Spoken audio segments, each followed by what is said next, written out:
So the poem we're doing is South. And we're going to start by thinking about why the poet would name the poem South. If anybody has an idea and you want to put it in the chat, you could do that. But to help us brainstorm it, I have here a map.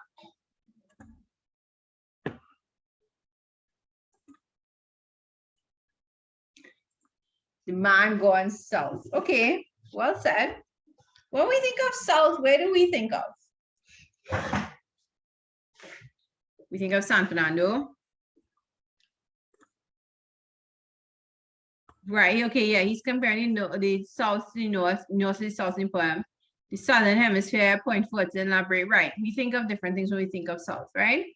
All right, so sometimes, so we're looking at the map, right?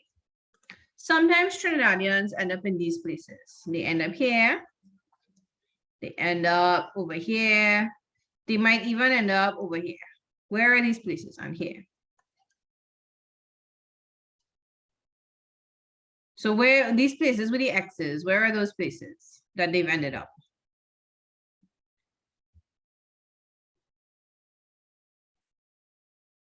Right, so the USA, Canada, the UK, America, all of these places, Trinidadians and people from the Caribbean end up, right? And also this X is Europe. Sometimes people end up in Europe. Right. So when they decide, you know, why do they go there, by the way? What are the reasons people end up in those places?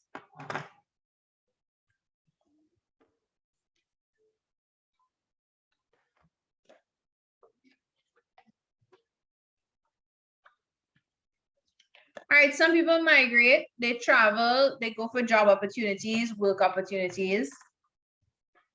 And so who and what are they leaving behind when they go to these places?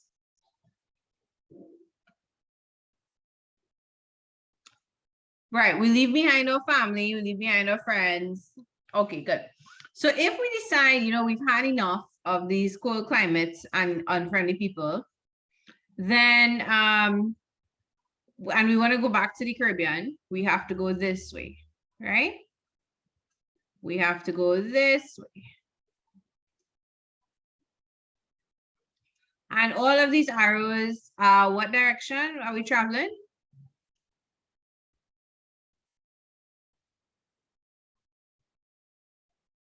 South, right?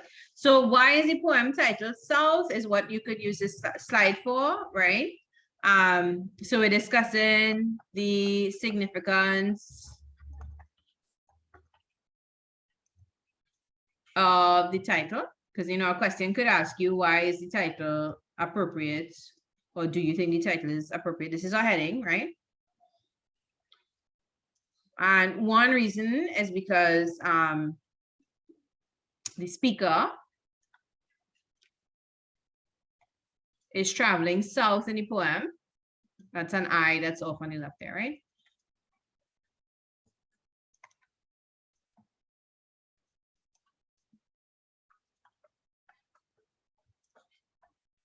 Right, to his Caribbean home.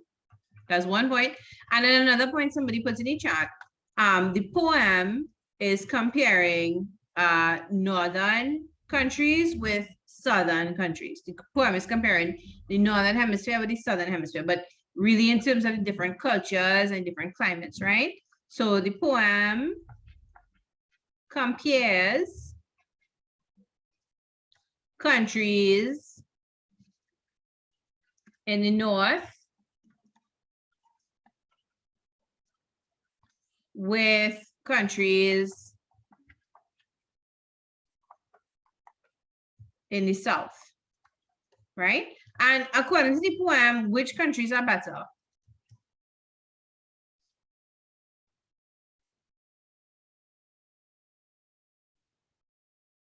The Caribbean countries, the southern countries, right? Right? So to show that the Caribbean or South is better. Now, usually we hear the opposite. Usually, often we say the opposite. We say Trinidad or the Caribbean has a lot of crime, a lot of poverty, there are no job opportunities. we say, you know, the North is better, America is better, you get a job, you get a place to live, you won't be the victim of crime like you would be here, right? But this poem is saying the opposite. This poem is saying, you know, the South is better for various reasons that we'll get into as we look at, right? Yes, so the poem that we are doing is South. And this first slide we're using to just get some points on why the poem might be named South, right? No, we haven't read the poem yet, right? So I'm going to leave this slide up for a couple minutes for people to take a screenshot or make a note if they need to. And then we will continue, right? So I'm muting myself and I'm giving you all a couple minutes to write down what you need to.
Okay, one correction to the last word of the last sentence.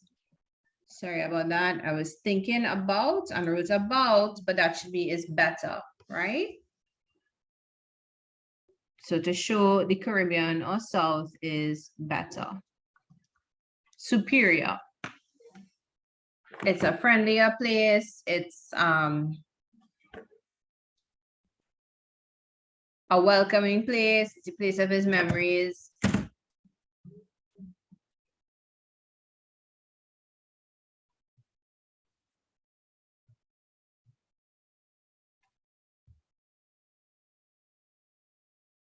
I'm wondering too, Kimberly is pointing out that contrast is used in the poem. It might be a more specific, compares is not wrong, but it is a more specific way because it's really different since it's highlighted. So contrast might be a more specific word to use. The poem contrasts countries in the North, right? Or places in the North instead of countries, you could also say. All right, can we move on? Can I change the slide?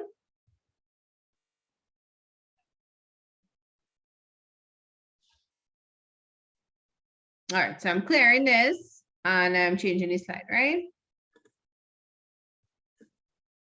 Okay, so now in the last couple of classes, we read the whole poem and then we discussed it and we ran out of time. So I'm trying a different way now, which is to just go one verse at a time. So on your end, if you want to read ahead about what's happening in the poem, you could Google the poem and find it online and read it there, right? But we are going to go verse by verse. All right, so our first verse is verse 1. I'm going to change my font to color to white. Or am I? Yes. Change it to white because that will be probably clearer to read, right? So this is verse 1 or stanza 1 if you prefer. All right, so but today I recapture the island's bright beaches. Blue mist from the ocean rolling into the fishermen's houses. By these shores I was born. Sound of the sea came in at my window. Life heaved and breathed in me then with the strength of that turbulent soil. Okay, so what devices do we notice in this stanza? What is happening in this stanza? So that's two questions. What devices do we notice? I have some on the side, but you can tell me if you see it and where you see it. And then also, what is this stanza about? All right, we see imagery. Where is there imagery? Which are the examples of imagery in the poem? When you read the verse, what pictures spring to mind?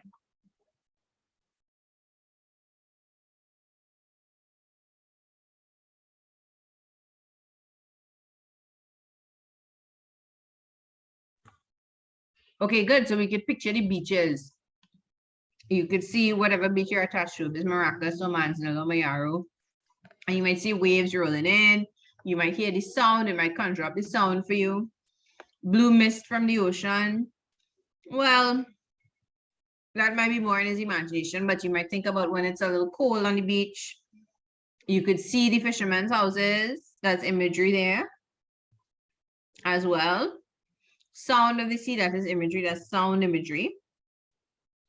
Anybody sees personification?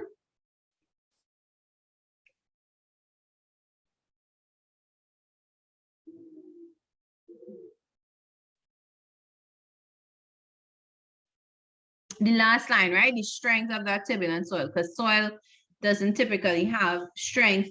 It's really people who have strength. Well, animals can too, but having strength is a human characteristic. So the soil having strength is personification, right?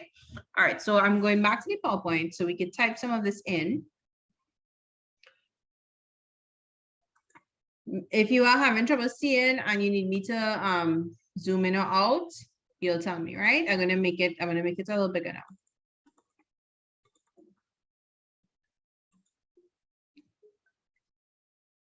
All right. Sound of the sea came in at my window. I personally don't see that as the clearest example of personification. You might get away with it. If it were voice of the sea, then definitely I would say personification, or words of the sea or wisdom of the sea, I would say personification. But inanimate objects could also make a sound. So I don't point to that as a clear example of personification, right? All right, so let's label the devices. I'm going to highlight some alliteration. So bright, oops, wrong color, sorry about that. Right, so bright. Okay, what is going on here? Right. Bright and beaches, right? And blue. Then let's change the color of the highlighter. And we'll say sound of the sea.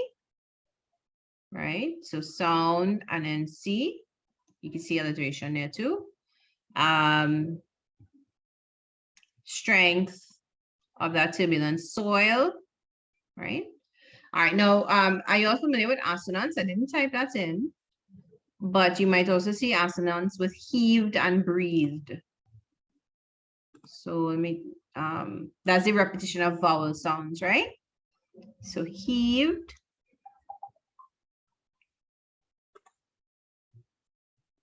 All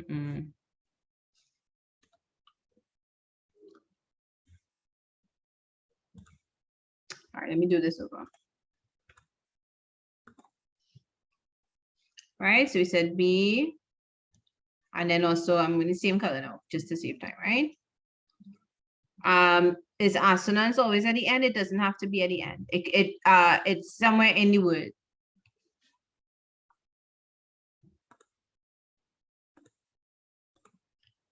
Right, so we have here heaved, the EA, and then the EA in breathed, right? The sound is the same. All right, so let's write these in.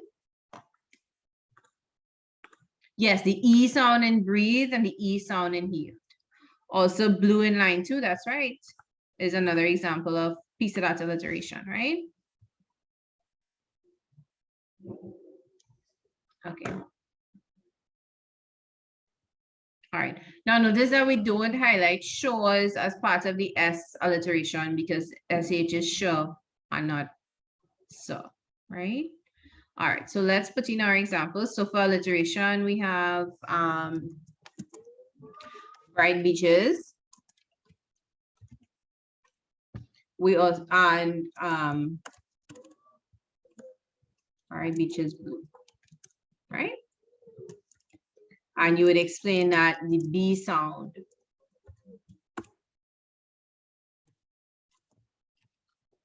is repeated, right? Personification, I'm giving you the last line, the strength of that turbulent soil. So for me, it's alliteration in this poem. That's the star of the show, right? We're getting most examples with alliteration in the poem. We get other examples of others, and if you prefer the others to write about, that's fine. But you will get most examples for alliteration, I think, right? All right, so the strength of that turbulent soil. The soil is given the human ability to possess strength, right? All right. Also by alliteration, strength and soil. All right, so I'm putting a semicolon here.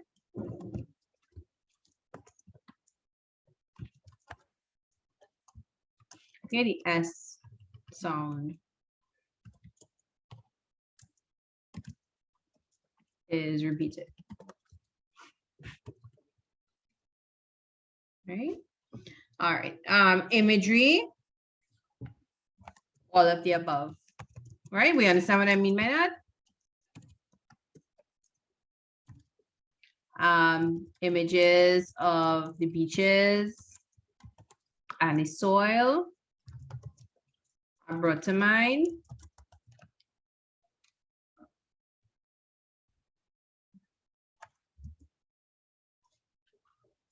Yeah, this should be in quotation marks.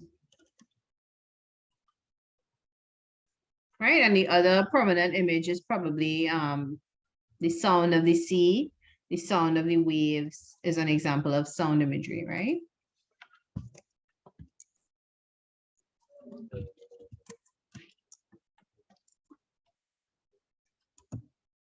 All right, so that brings to mind the sound of waves crashing and other beach sounds, right? Which could be like seagulls or anything else you could reasonably think of that would be on the beach. Right? All right, so let me underline these so they stand out.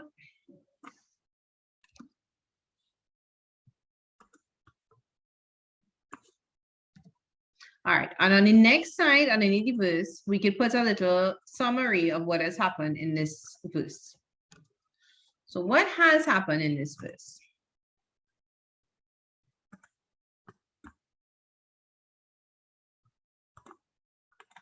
Now, once I start to type, the highlights will move out of place, right? So please note them if you need to.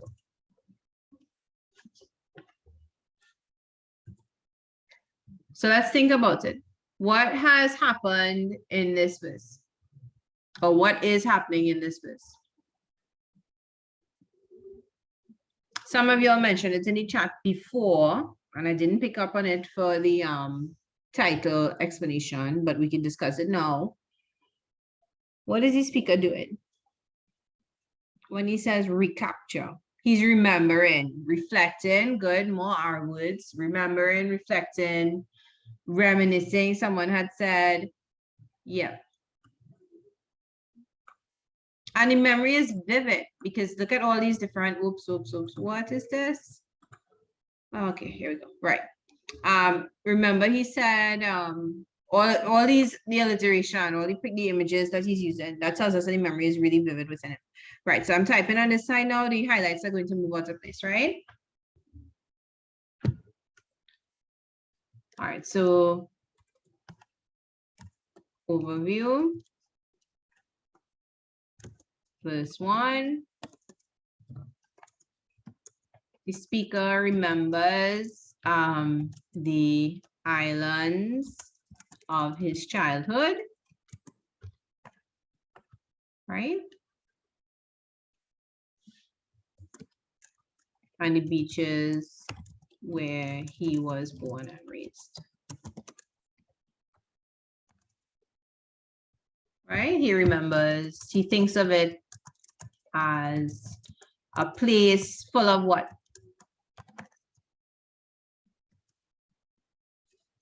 What is the South full of to him? Life, right? And what else? Is it life that's languishing? Joy? I think the joy might come later on, but yes, joy. Does it seem like a peaceful verse? Does he use any words to suggest peace and calm? Does he use words to suggest peace and calm? Now, we might think of the beach as a place that makes us peaceful and calm and makes your pressure drop and you relax when you go there, right? But look at the words he's using, guys. He's saying, sound of the sea, heaved, breathed, turbulent, strength. Are those calm words? The ocean rolling. Right. So he's not, in this verse, he's not describing the ocean as a place of calm. He is describing it as a place of full of life and possibly noise. I'm not going to write noise, but I want us to notice, right? Life and strength, vitality, because he uses strength, so we will say vitality.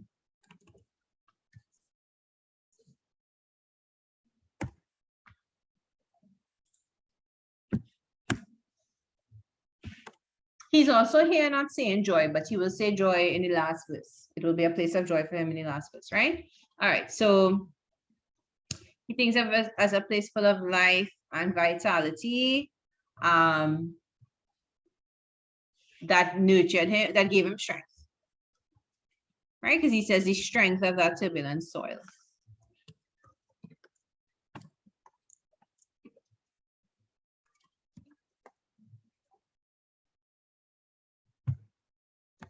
It gives him the will to survive, right?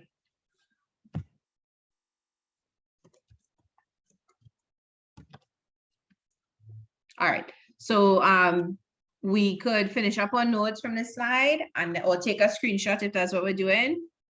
And then we could go to the next verse, right? So I'm giving us a minute and then I'll check and see who needs more time.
Guys, just to say the peaceful point again, right? All I'm saying is that I don't think this stanza, in this stanza, the speaker is describing the beach as a peaceful place, right? Now, it may make him feel peaceful in the same way that, think of the music you listen to that's loud, that your parents hate and always make you turn down or tell you what you're listening to that for. It might make you feel calm and peaceful, but it doesn't mean that the music itself is calm and peaceful. That scenario still happens, right? I mean, that happens with every generation. Their parents tell them their music is loud and obnoxious. Our parents told us that, your parents probably tell you that, you will probably tell your children that. Right? Yeah, it's about perspective. So all I'm saying is that in this verse, the words that he's using to describe the beach and the sea do not emphasize its peaceful nature. Right? That will come in a later verse. It may make him feel peaceful, but the beach itself here is not peaceful. All right, can we move to the next verse? Would that be okay?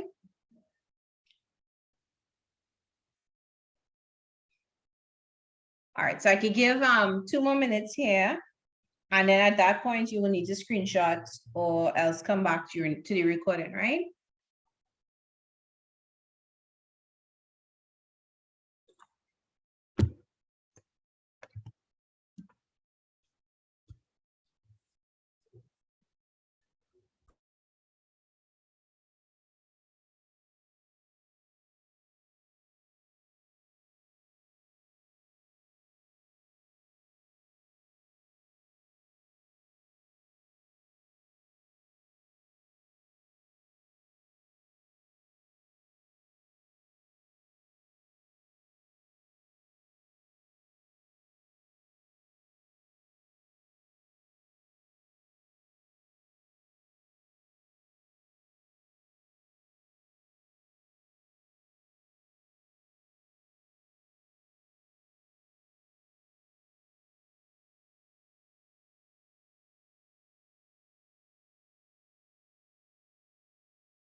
All right, so I'm counting to 10, and then I need to change the slide, right?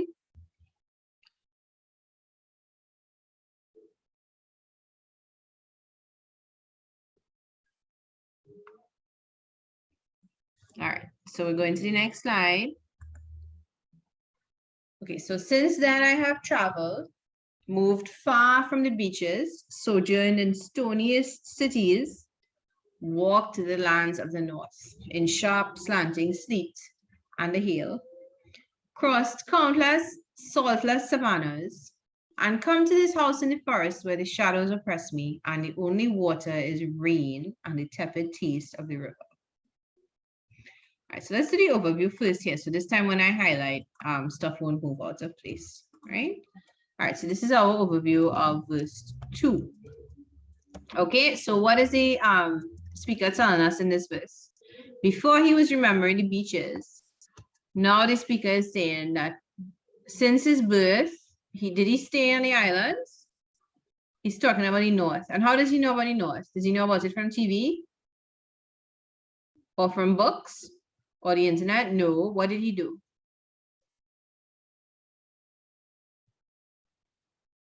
He traveled, right? He went to the north, right? And he found, so okay, so the speaker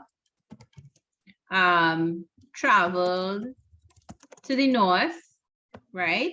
Now it's suggested that he moved around in the north because it says he stayed in stoniest cities, that's plural, and he walked the lands of the north, that suggests he moves around, right? All right, so he traveled to the north and visited different places there. So that's not so strange if one is a student in a foreign country, you might travel around to experience the country, or you might move for school, or you might move to a different place for work, or you might go from one neighborhood to the next if you are an immigrant, right? All right, so he's traveling north, this is not Northland autocorrect. That is not what I meant to type. North and visited different places there, right? All right. Oh, yes, yes, THERE.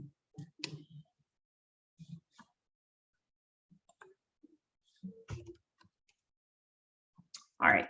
How did he find those places in the north?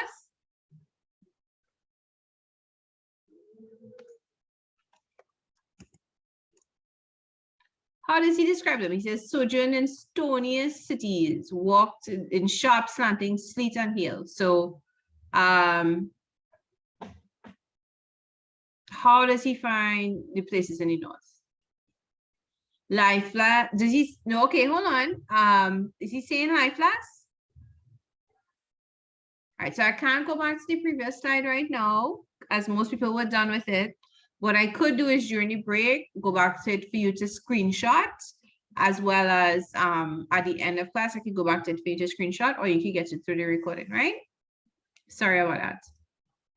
Okay, so he finds them cold, like the weather is cold, because he talks about sleet, which is freezing rain that falls, and hail, which is, well, freezing rain. And it gives the idea of unfriendly, because he talks about stony cities, right? So that could really mean concrete cities, but it could also mean, it could also suggest unfriendly cities, right? So they were cold places with hail and sleet. So we have to put evidence from the poem. We don't just want to say it's a cold place, because then is it cold because we think the north is cold? But no, he says, he talks about sleet and hail, right? They were cold places with hail and sleet that were also unfriendly.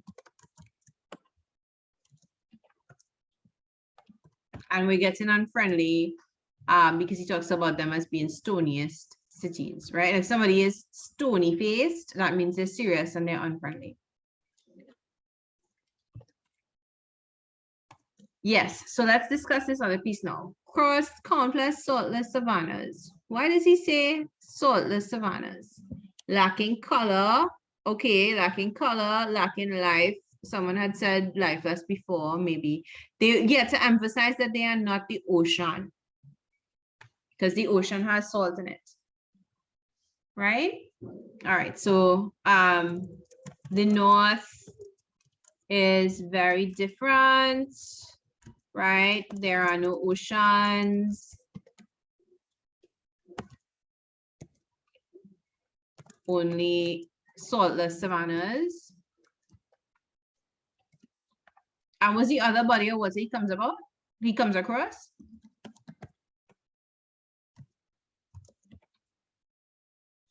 The river, and the river water is tepid, which is like warm and flat, right? All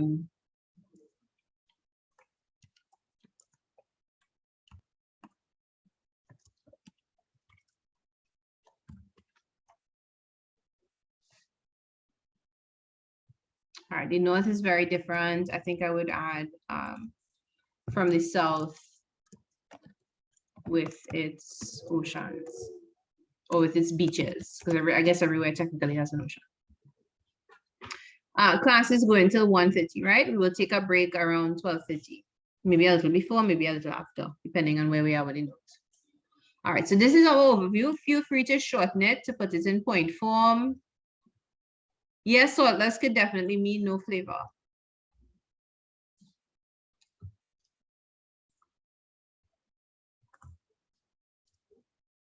It could mean boring. The last thing I said was saltless could mean no flavor, which is a point that a student is making. Could saltless savannas be lakes? Yes, they could be lakes.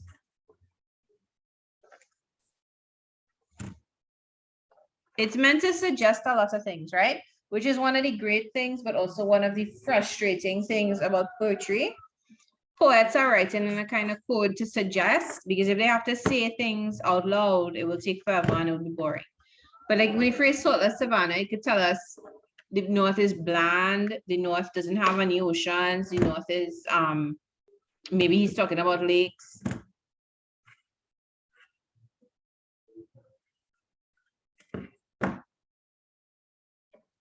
All right.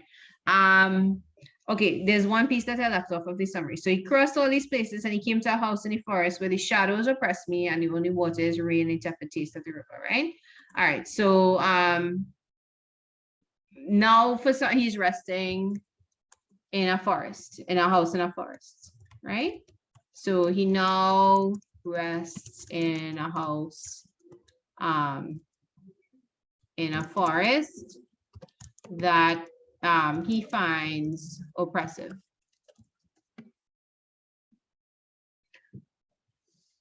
Yeah, resides is another way to say it. Or is he staying in a house in a forest? Maybe I should say he now comes to a house in a forest. You could leave rest if you already have that, right?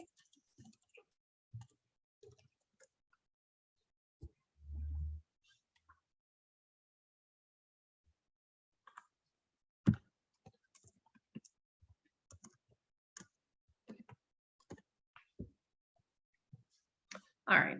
So I'm just waiting a minute so people can get caught up with the overview, and then we will look at we will highlight some places with devices and note those, right? So 1 minute.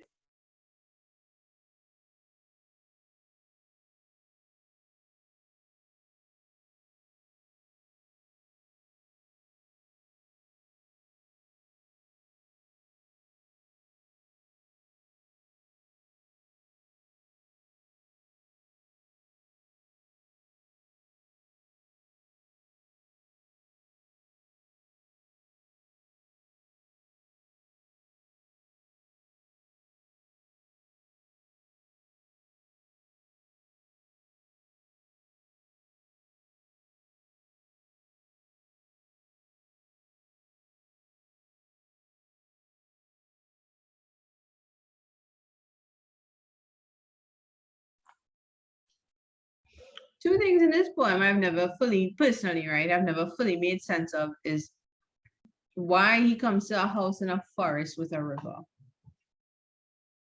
As in, the North obviously represents the US and the UK and Canada and all those places that Caribbean people tend to go to. The South represents the Caribbean. Where is the forest supposed to be? Is it supposed to be Central America? So that's one thing. And I don't understand, those of you who've read the poem will know he will take the river to rejoin the sea. I'm not quite clear. Well, today I had an idea as I was going over the poem again for class. He's traveling down the river to get to the sea. I have a kind of an idea, which I'll bring up with you all when we get to that part. Why mention travel down a river? But yeah, so is it that he's saying that he's returning from the US to the Caribbean and the forest is Central America? Is it an area in Central America that he stops in before he comes back to the Caribbean? I don't understand what his point of reference is for the forest. Any ideas that you'll like to share would be appreciated. He didn't like the concrete buildings. Okay, so maybe he found a home in the forest. That wouldn't possibly, but what I don't understand is what is the real world equivalent of this reference to the forest? Because the poet is speaking in metaphors in a way. So where is he referencing with this forest? The closest I can come to making sense of it is Central America. All right, so let's talk about some devices.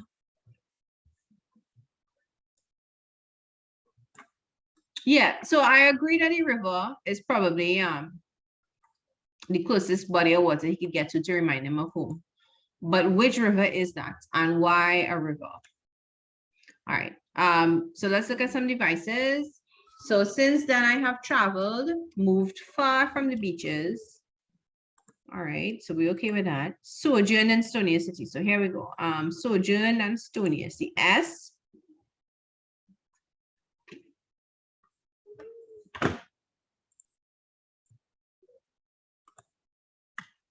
All right, so sojourned here, stoniest, but also cities is part of the alliteration this time because even though it's the letter C, it's a S sound, right?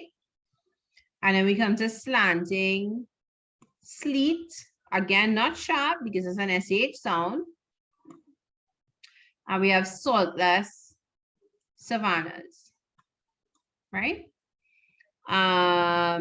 Okay, then we have two more. We have crossed and countless, right? And then we will have tepid and teased. Am I leaving out any alliteration from this this? Yeah, I would not count sharp in here with slanting sleet as alliteration, and I would also add in cities.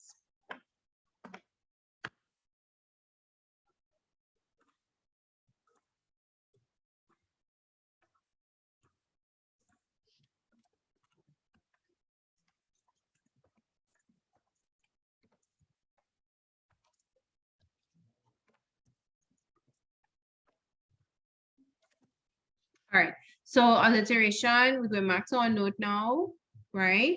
Does anyone see personification here? I know I put personification in the list, but I think I just duplicated the slide. So are we seeing alliteration anywhere? I mean, sorry, not alliteration, personification anywhere? Okay, so one of them is sojourn, stoniest, and cities. That's one. The next one is slanting sleet, right? Then we have well, I'll put saltless savannas here because it's all S's.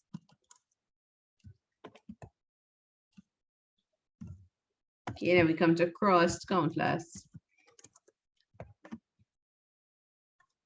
And then we have tepid taste, right?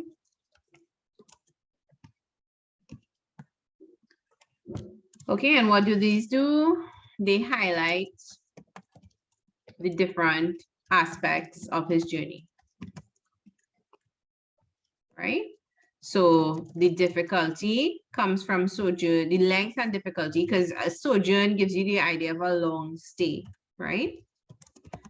For instance, if you say we had a stopover in New York City, that gives the idea of a short period of time, right? But when you say sojourn, that implies a long visit. So the length and difficulty of his stay due to the harshness of the city. Or you could say, when you hear stoniest city, it would be the opposite of a bright beach. So, you know, you could say that is probably reference to the concrete of the buildings. All right. Then we have slanting sleet. So the cold, wet weather, cold and wet weather, right? The expanse of the north, because countless, cross countless saltless savannas gives you the idea of there are so many savannas. How many savannas are there in Trinidad? Small ones, a lot. But if you think of the Queen's Park Savannah, that's pretty big, and there's one. When he says countless, it makes us think that there are so many. So that gives us the expanse of how big the country is, which we know, right? And the colorless, you all have used different words. I'm just trying to use one we didn't use already. You all have said lifeless, boring, to the colorless nature of the land, right? So saltless tells us that. Tepid taste of the river tells us that. Okay, someone had said shadows oppress me for the personification, right?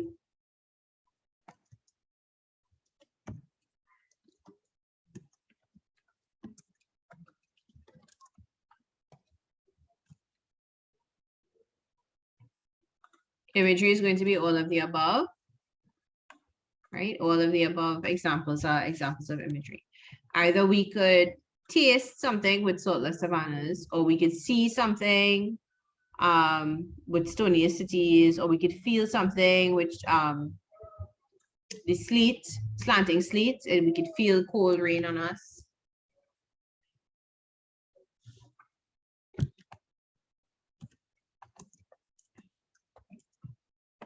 Right? Okay, I want to do one more verse before we take a break. right? So let's see what we can finish up here. And then, so in 2 minutes, I want to be able to change the slide, right?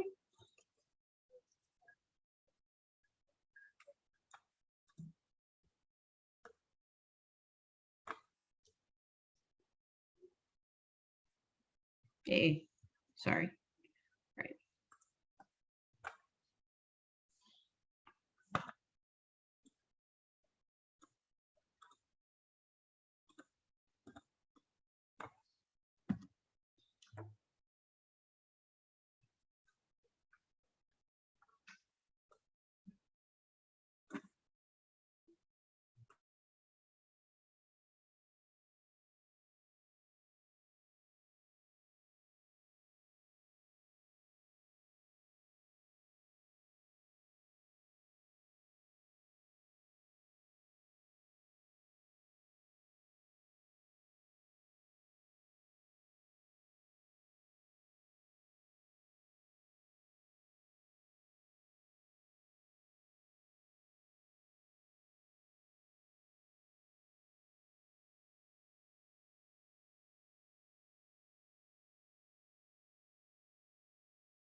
All right. So please, if you didn't finish, take a screenshot or else plan to come back to the recording. I'm going to count to 10 and then I have to move to the next slide, right? So we can get this done before we take a break.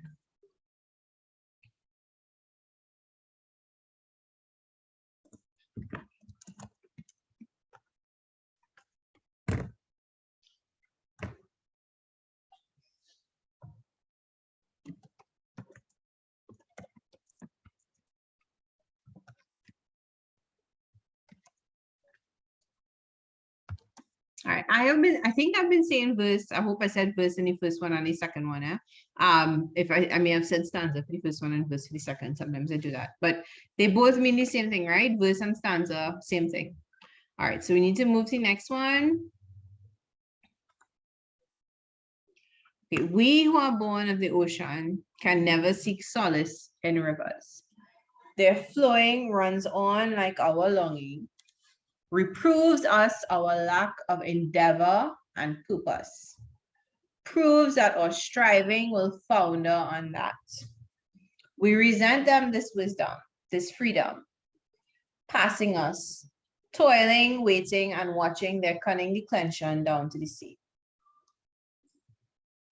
So what do the rivers do that we, the people from the ocean, can't seem to do?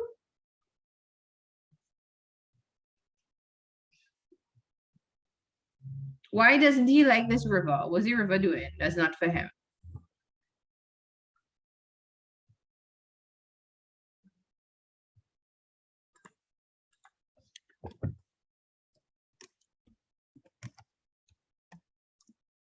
We who are born of the ocean can never seek solace in rivers. Right, so here it comes. Their flowing runs on like our longing. Right, rivers are on the move. Rivers don't stay still.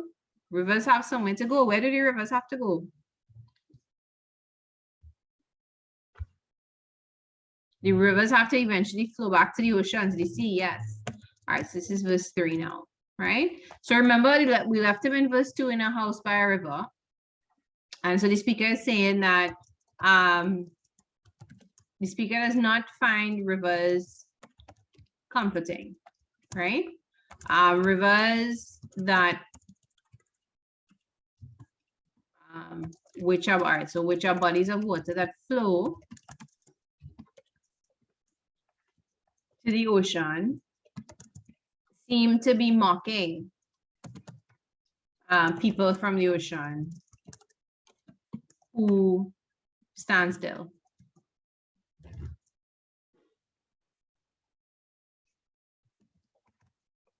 Right, we stand still while we are toiling, waiting, and watching. What does he really mean in this verse? Yeah, okay, the people of the north is what the river represents. Right, good. So that means the people of the south are represented by beaches and oceans. So what is he really talking about? What is the real world equivalent of this whole people from the north go places while people from the south stand and in one spot? What is the what is that? Think about it.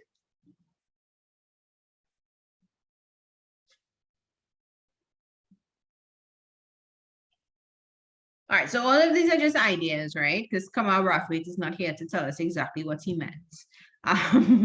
But okay, so there's this perception, which from your chat messages, I can see that you can think of it too, that people in the north are moving forward, that people in the north work harder, that there's more, there are more jobs, yes, but the work hours are longer, there are more laws, there are more rules to follow. Whereas the people in the south, we just here, you know, chilling, life's, we on the beach with a cocktail or a rum and coke, whatever people drink, right? In a party with a DJ, right? So that maybe that is a conversation he's referencing, right? So he's suggesting that people in the north have a more active culture, or people who are around rivers have a more active culture, maybe more purpose. Whereas people from the south, we seem to have, because he says our lack of endeavor and purpose. What looks like, well, I assume he means what it looks like, because he traveled and he's a poet, so he can't possibly think we have no purpose, right? Right, so people from it, so it suggests that people from the north seem to be moving and achieving more. And people from the south who seem to be, I'm using the word seem to be, right? Or seem to lack. We're using backwards that he said. Endeavor and purpose. I'm putting the 3 dots because I'm leaving out the of to make it fit in the sentence grammatically. Right? All right, so that is what the verse seems to be saying. Now, what do we notice device-wise?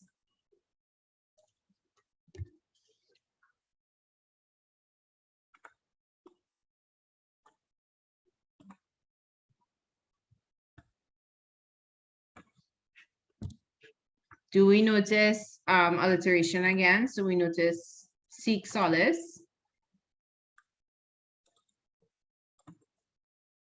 Right? Okay, definitely imagery. Is there any more alliteration here? There's assonance with the ing and the ing. This is not alliteration, eh? Don't write this as alliteration. But the a sound in ing. Okay, what about personification? I think personification is the star of this verse. Right. What is personified? Oh.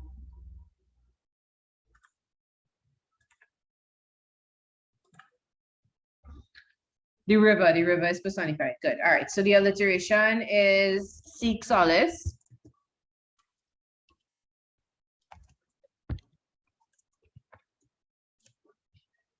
All right. So the S sound is repeated. to emphasize the need for quiet or peace. I'm just looking at the phrase, right? All right, the personification is the river. The river is personified. Right, so the river is personified as, what are the characteristics of the river? Oh yeah, waiting and watching, thank you, is another example of alteration in this verse.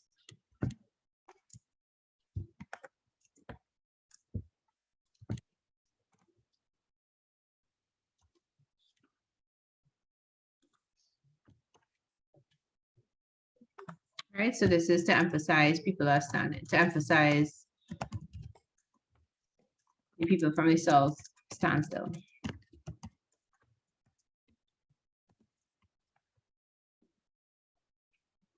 Right, so how do they personify the river? They talk about, it talks about reproves us, right?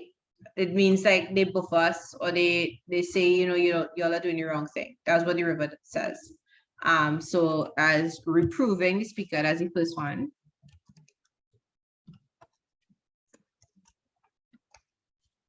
Right. Another way the river is personified is by saying that they have wisdom and freedom, right?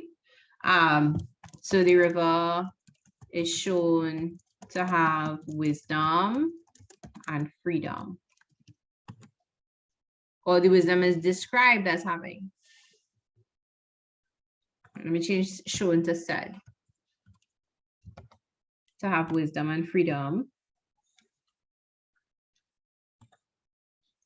as it moves to the sea.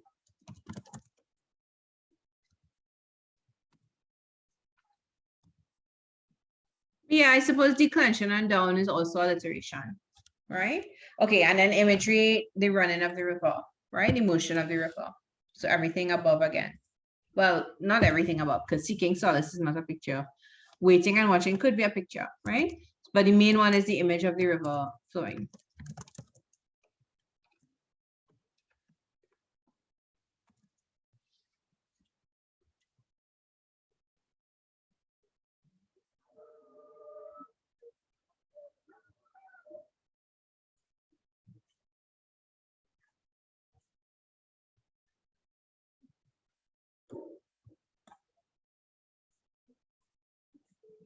Okay, any questions about that?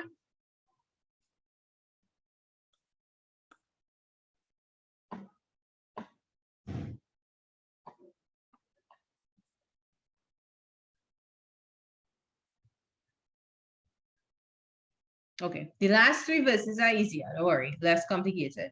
Okay, so let's take a break now for 5 minutes. And at 12:40, we will come back together. So you can finish up your notes and then take a break for 5 minutes, 12:40, maybe 12:42, 43. We'll come back together and continue with the next dance, all right? So let me pause the recording. If you have any questions in the meantime, you can put this in the chat.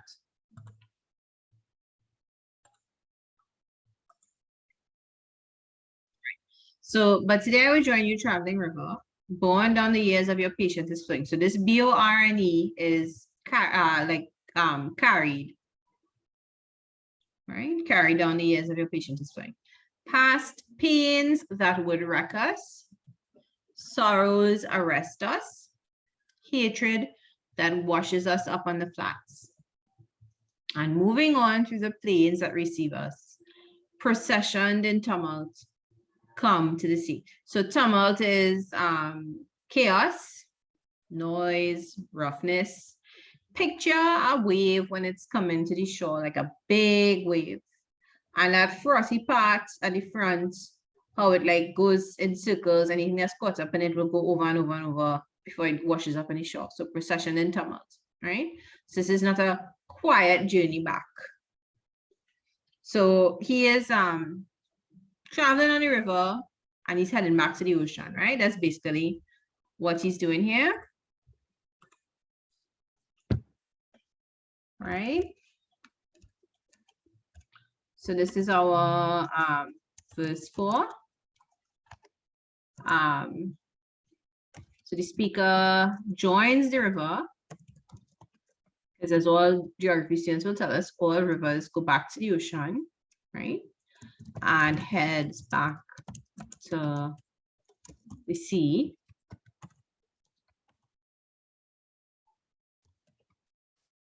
Avoiding various obstacles along the way, right? So what are the obstacles he avoids? He avoids pain.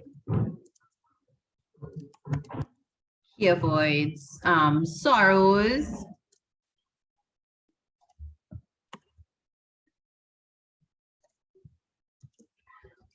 And he avoids hatred.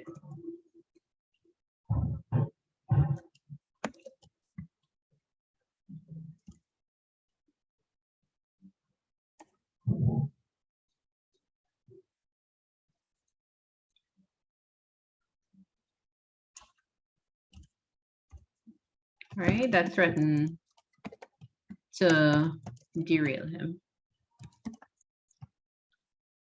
Okay, so what is he saying? What are these things supposed to make us think of? He moved to the north. He's not at home yet.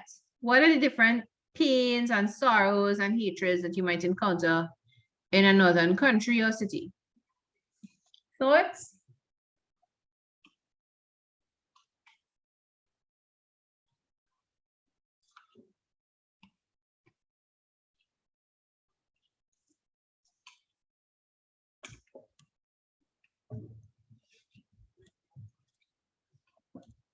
All right, so earlier in the chat, someone had said racism, for example, might be something you would meet in a northern country. Feeling unaccomplished, maybe that could be it. Why would somebody feel sad if they're living in a northern country and they come from the Caribbean, but they're stuck over there now? What would make them feel sad? What would hurt them? What would be the pain that hurts them? Homesickness, right? So these pain, sorrows, hatreds, missing doubles, okay, yes. Family and friends, yes. Arthritis from the cold. The pain of taxes that one has to pay. The pain of medical bills. The difficulty of the life. Right, okay, being not accustomed to, yes, the food. Okay, great. So all of these things could be things that he's mentioning. He doesn't speak about it directly because, again, it's a poem, so it's in code. It's meant for you to think of things.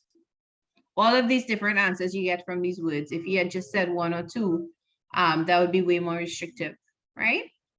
All right, so he's going with the river. He's avoiding the different obstacles that threaten to derail him, take him somewhere else. What devices do we see?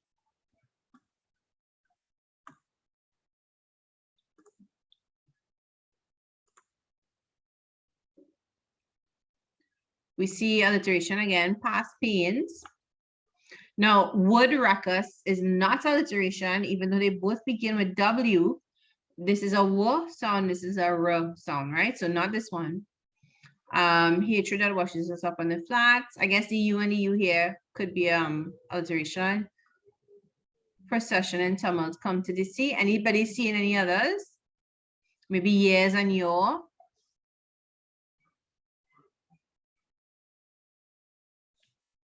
Okay. All right, thanks, Kelsey. There's extra TO in here, right? All right.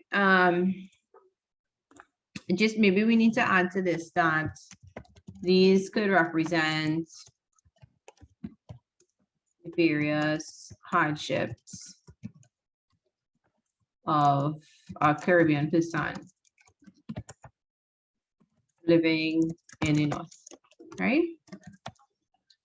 Through the, do I have another typo? Through and the, okay, sorry. Yeah, I guess this could be one too. I think the past and pains are probably the two clearest examples. Because if we look at through and the as alliteration, it's not helping us see anything differently. Past pains and patience is, maybe you could add to that too. right?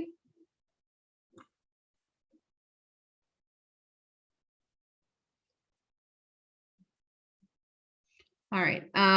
Do we see personification?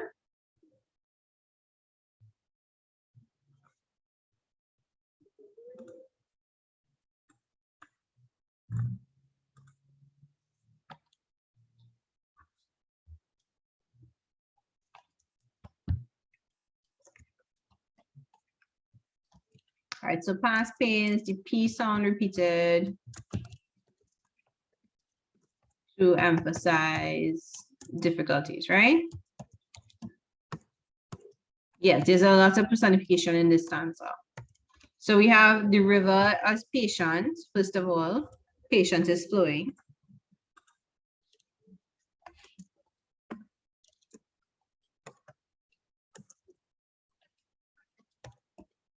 Right?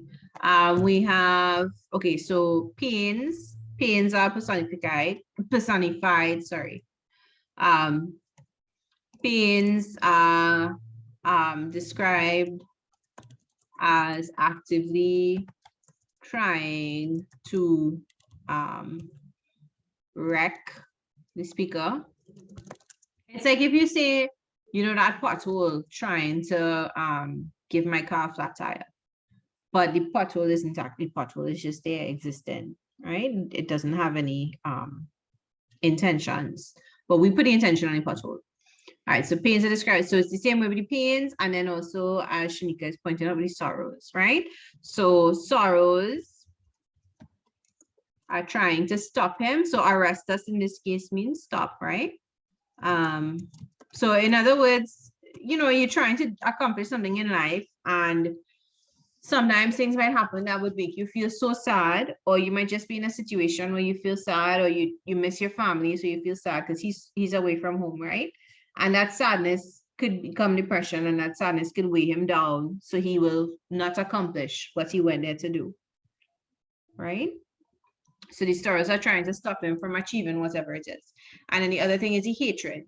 Hatred is trying to wash him up on the flats to also keep him from accomplishing what he went there to do, right?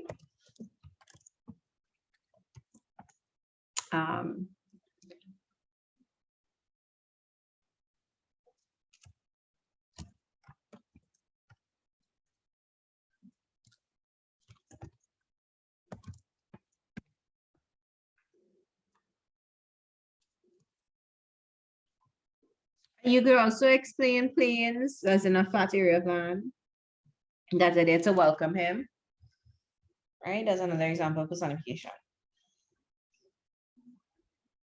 So imagery, do we have imagery in this verse? Yeah, sorrows arrest us is another example of personification, right? And hatred that washes us up on the flats is another one, and planes that receive us is probably another one too. But I'm running out of space, so I won't write the planes that receive us. Is there imagery in this verse?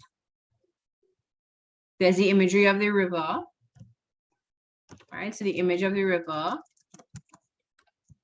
gives flowing, conveys the idea, conveys the idea of the speaker journeying back home, right?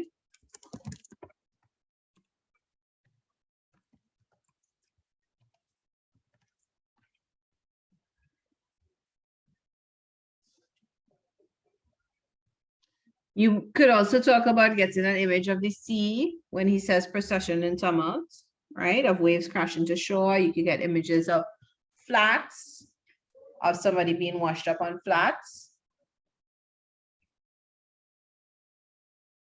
Okay, and we did the overview on the left-hand side already. All right, so 2 minutes, and then we will move on to the next verse, right? We have 2 more verses to go.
All right, so let's take a screenshot if we by chance didn't finish it.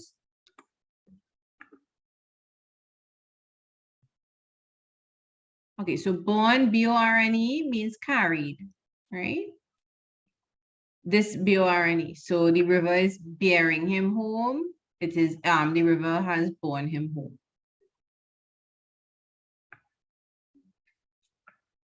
And he writes, borne down the years of your patience is flowing. So it's like the water of the river is carrying him, and also the time that the river has existed is carrying him, if that makes sense.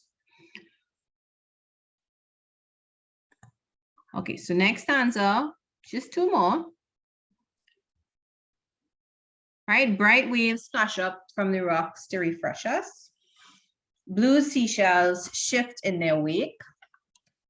And there's the thatch of the fishermen's houses, the path made of pebbles, and look, small urchins combing the beaches look up from their traps to salute us. They remember us just as we left them. Now, when I have done this poem in class with students before, we always have a fight about this word. Do we know what this word urchins could mean?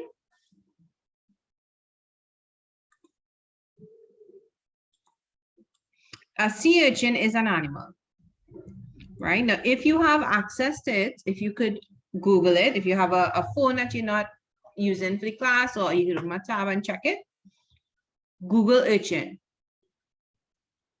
and see what the different meanings are that you come up with. Yes, so spiky sea animal is one meaning.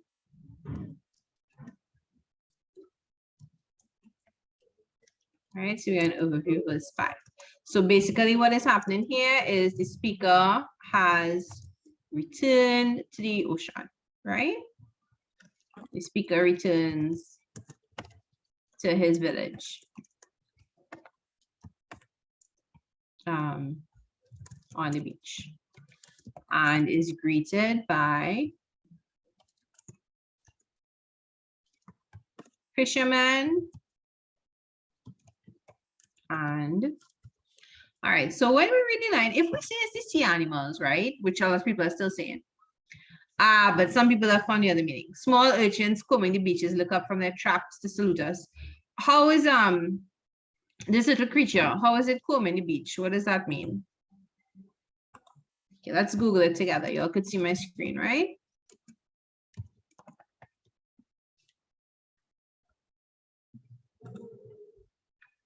All right, good. So we're getting the second meaning. So this is one meaning, the sea urchin. But you see the first meaning here? A young child who is poorly or raggedly dressed. So it's children who are on the beach and they've set traps.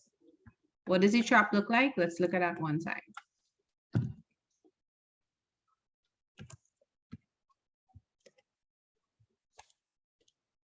All right, so they've set traps on the beach. Let's look at this one. Right, it's like a little cage. And well, I'm not a fisher person, so I can't say for sure what it is going to catch, but probably shellfish, maybe crabs, maybe lobsters, right? All right, so the children are the ones who are tasked with emptying this, most likely, right? They are combing, they are searching through, right? So small urchins combing the beaches look up from their traps to salute us. So the children are waving at him. All right, so the speaker returns to his village on the beach. He's greeted by fishermen and small children, right? Who remember him, and that is what is important. Okay. All right, how do we know it's a village? How do I know it's a village? Why haven't I said his town, his hometown?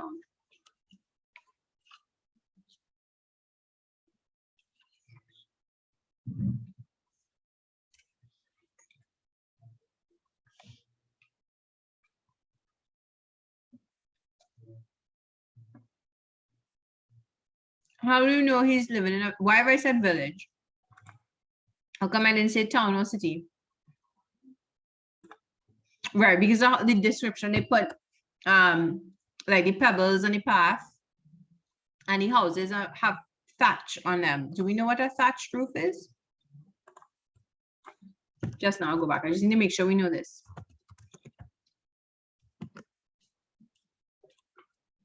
You see this material on top? That's like straw, right? This is thatch. So it's not galvanized. It's not concrete. It's not wood. It's not tile. It's thatch. Something they could pick, right? Something from nature. Yeah, a type of straw. All right. So those details tell us that he's in a village, right? Okay, now someone had said when we first started the poem that the poem uses contrast. So let's look at this verse and contrast. Let's talk about contrast. What are the two things that the poet is contrasting or the speaker is contrasting in the poem?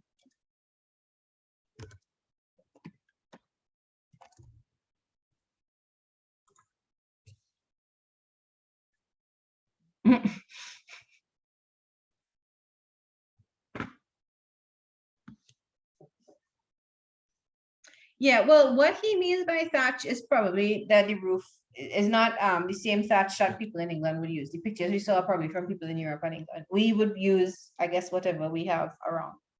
Maybe palm trees, maybe coconut trees, maybe some other kind of tree that's in Barbados, because the poet is from Barbados. Right, so he is contrasting the north versus the south, right? All right, so the poem contrasts the northern, the north versus the south. All right, this verse is making a number of differences clear, right? So this verse shows that the south is a more rural place with thatched houses and pebbled paths, right? So it is a pebbles in the path. So some of us who have been to rural areas, or we might live in rural areas, if the road is not paved, right? Like say it's a dirt road. Well, I guess you don't have to be in so much of a rural area. This is Trinidad for that to happen. It could be right down the road from us, and we're in a semi-town like place, right? The road is dirt, it's not paved. So when rain falls, it gets muddy. So what do people do? They try to put things like broken bricks, or they might try to put concrete slabs, whatever people have when they break down a wall or whatever, to try and make it firm, right? So think of that when you think of pebble paths. Yes, so the verse shows that the south is a more rural place with thatch houses and pebble paths than the north with its stony cities, right? That are made of concrete, right? What else? The south is a warmer place, right? The people greet the speaker, while the north is cold and unfriendly, right? Because he calls it cold. The north seems to be more developed, right?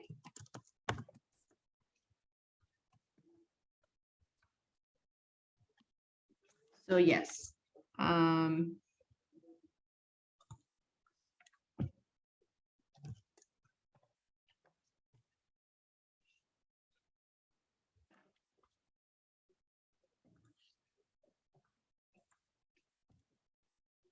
Yeah, they seem to lack caring. Yeah. Cold and by where we have cold and unfriendly. It's a place of, remember what he talks about with the river.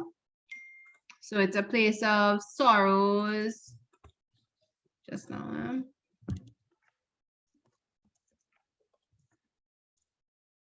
Sorrow. What else did he say? Sorrows, hatreds. What was the other thing? I can't remember now. So if you can only remember two in the exam, just put two, right? It's a place of sorrows and hatred.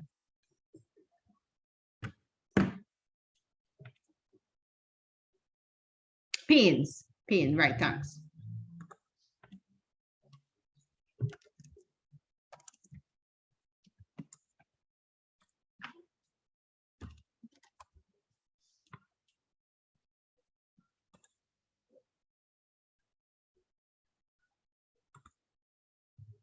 right? So this verse really brings home the comparison. From the first verse, we didn't highlight it then, but we would have gotten from the first verse that the south is a place of strength, and whereas in the second verse, the city was a place of, so the second or third verse, saltless savannas, and it seemed kind of lifeless, right? So you could add that too. Yeah, the exam I keep mentioning is the second.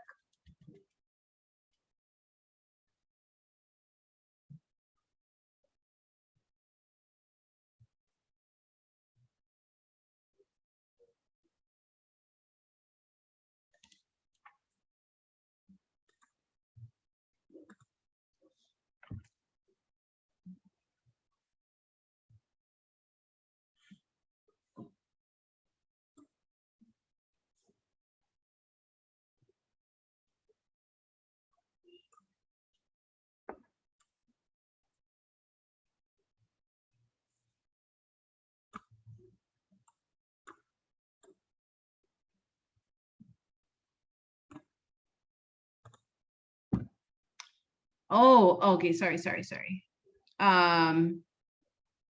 Right. I have moved I was trying to understand. Okay, so I have to make the box a little bigger. Sorry, guys. 1 second. And also make the font smaller. Okay, so you can see it now because it's highlighted. And I will, okay, this is a,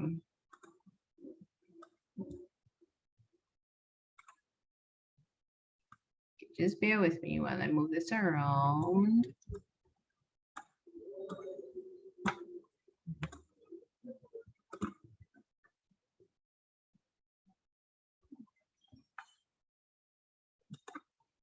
All right, if I highlight all of this, you can make it out, contrast the poem, contrast the north versus the south.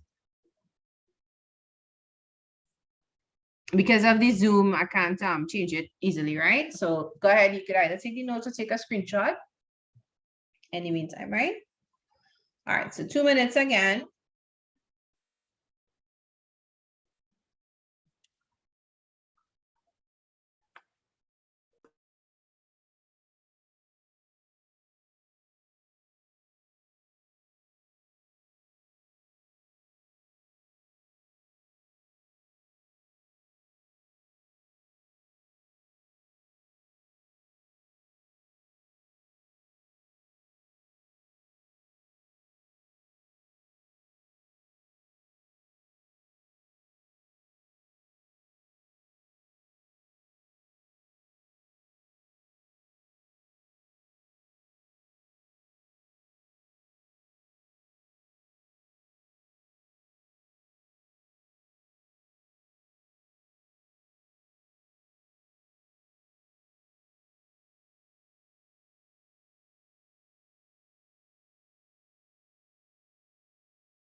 All right, how are we going? Anybody need more time?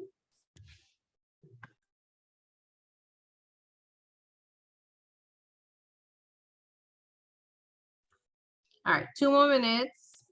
All right, okay. Quite a few of y'all need more time, so fine, 2 more minutes, and we have 1 more verse to talk about, right?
All right, how are we doing? We still need more time with the slide.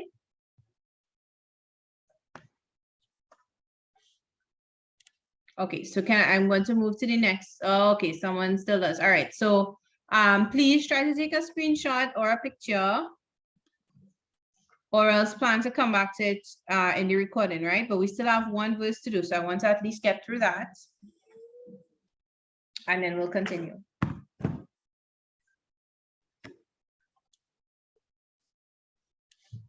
All right, so I'm counting to 10, and then I need to change the screen.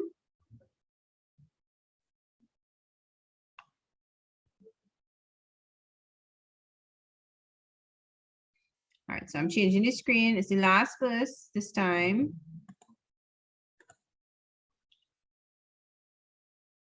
Let me just try to make this bigger one time.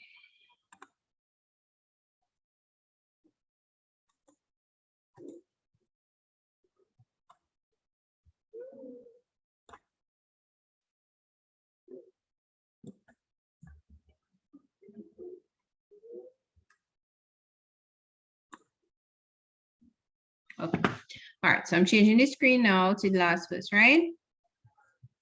All right, so here we are. The fisherman walking the surf on this side of the reef. The fisherman, sorry, walking the surf on this side of the reef, stands up in his boat and halloos us.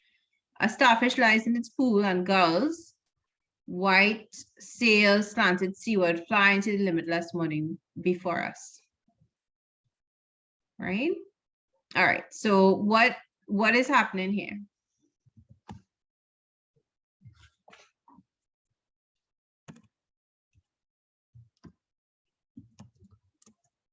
I'm not sure what is going on with my spacing.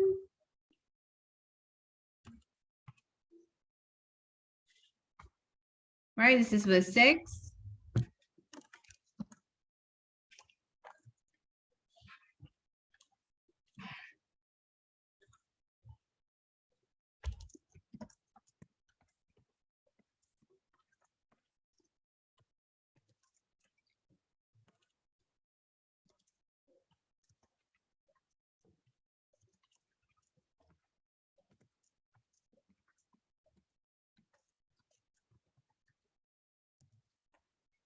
So he comes back to the beach.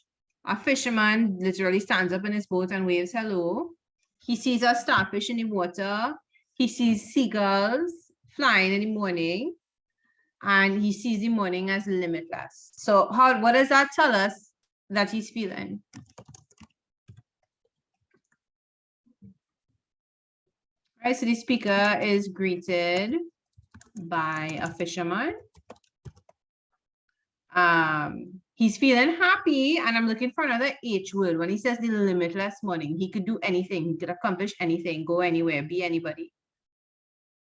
Hopeful. Yeah, and now he's feeling content, and now he's feeling calm, and now you could tell me that the sea is making him feel calm, right? So the speaker is greeted by a fisherman. He sees a starfish in its pool. I'm not sure what is going on with my spacing, but y'all could figure out the words, right? A seagull flies off into the morning, right? All of these things give him hope.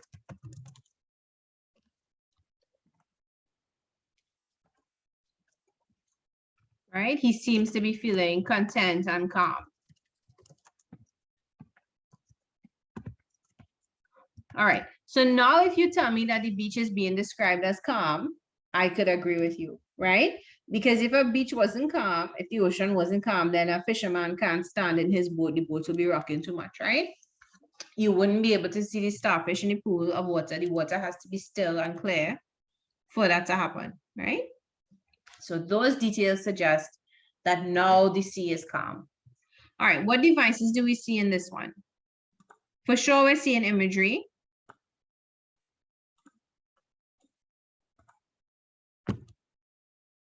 I think the computer is tired. Or the internet is tired, one of them. Things are sticking. All right, so we see imagery. Where is the imagery? So the image, oh my goodness, what is this?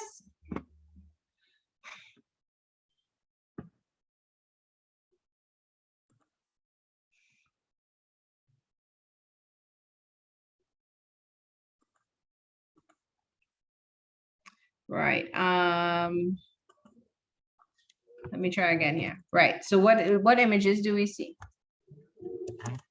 The image of the fisherman,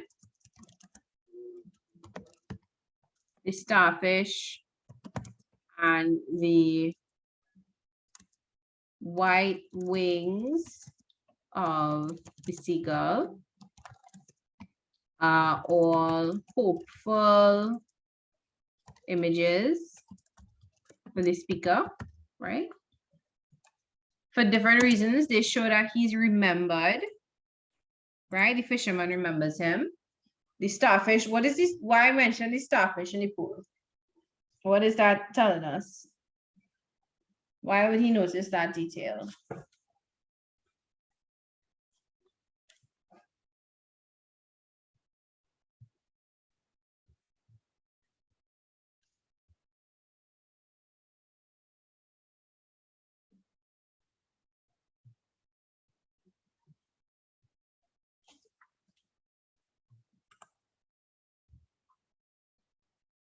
Yeah, okay, it tells us the water is calm, it tells us the water is clean. It's where it's supposed to be, just like him. Okay, good. All of these are excellent explanations, right? All right. So the fisherman tells us, or yeah, it tells us that the speaker is remembered, right? The starfish, the starfish tells us that the speaker is where he's supposed to be, just like the fish. And that the water, the beach is now a place of calm and peace, right? The seagulls flight is a sign of hope for things to come or for whatever, right? Is there personification in here? Sail slanted seaward is another is a personification, not personification, alliteration, sorry. Is there personification though?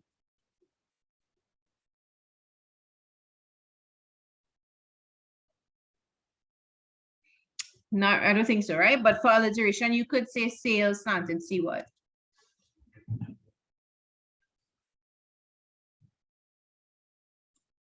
Now I skipped over alliteration in the last stanza and personification because I wanted us to talk about contrast. That seemed to be the more important one for that stanza, but I could go back to it if anybody wants.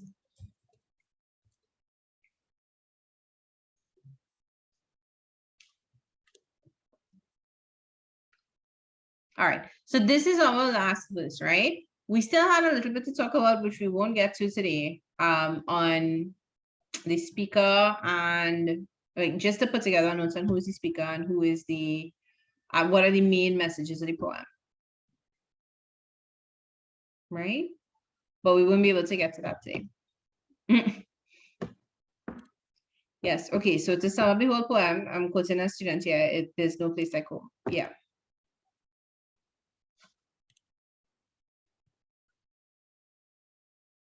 All right, so are there any questions? Anybody have any questions? If not, once you have the notes, so homework will just be to review everything